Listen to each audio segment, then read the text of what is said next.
In this video, you'll learn how to make use of your Kodak camera in taking slow motion shots and images in VGA mode.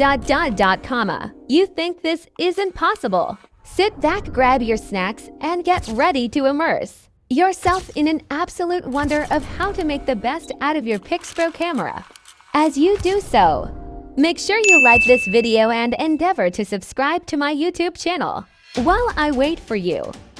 Okay, thanks for subscribing. Now back to the video there, folks.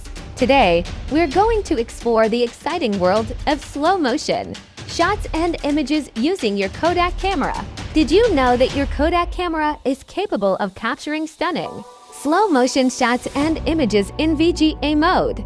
It's true. And get ready to immerse yourself in this absolute wonder of how to make the most out of your PIXPRO Kodak camera. If you're a proud owner of a PIXPRO Kodak camera and have taken some fantastic photos,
don't forget to hit that like button and subscribe for more awesome content. Until next time, keep exploring and creating with your Kodak camera.